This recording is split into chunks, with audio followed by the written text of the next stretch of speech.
113. Un départ prématuré. La perte d'un enfant ou d'un proche prématurément et soudainement disparu, constitue un drame personnel intense bien compréhensible. Lorsque les émotions s'estompent suffisamment, offrant un peu de répit, des interrogations en lien avec l'événement peuvent survenir. Pourquoi cela? Pourquoi si jeune? Selon le sens que l'on accorde à l'existence, voici quelques éléments pour éclairer ce débat sensible.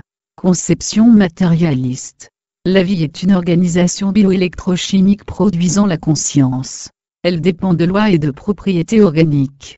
Limitée dans le temps, la longévité d'une existence dépend des prédispositions génétiques, de l'alimentation et des soins apportés au corps, à l'environnement, au comportement personnel et aux circonstances externes. Si toutes les données intervenant dans ces divers processus étaient connues, les probabilités événementielles deviendraient certitudes. Intégrant tout cela, acceptant la thèse matérialiste, la séparation brutale à jamais peut affecter profondément la conscience. Conception spiritualiste. Comme les matérialistes qui étayent leurs convictions sur des bases précises, les spiritualistes en font tout autant. Mais l'on peut distinguer ici au moins deux attitudes possibles.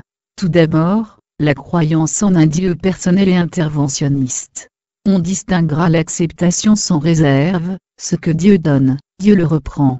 Ou l'interrogation ultime pouvant provoquer la révolte et le reniement, pourquoi Dieu, qui est amour, permet-il cela? La conscience est considérée comme un principe premier, engagé dans une démarche évolutive. L'être humain est une nature spirituelle faisant l'expérience de la matière.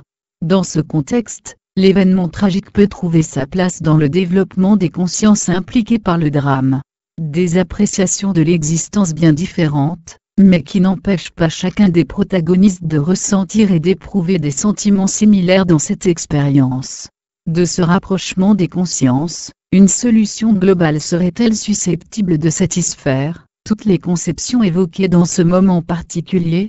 Certes, l'option spiritualiste semble plus apte à soulager en partie ceux qui ont choisi cette orientation, mais outre sa limitation, elle n'empêche pas de trébucher sur la voie de l'acceptation, et surtout procède de la conscience ordinaire, celle même qui produit les vagues émotionnelles responsables de la souffrance et de la détresse.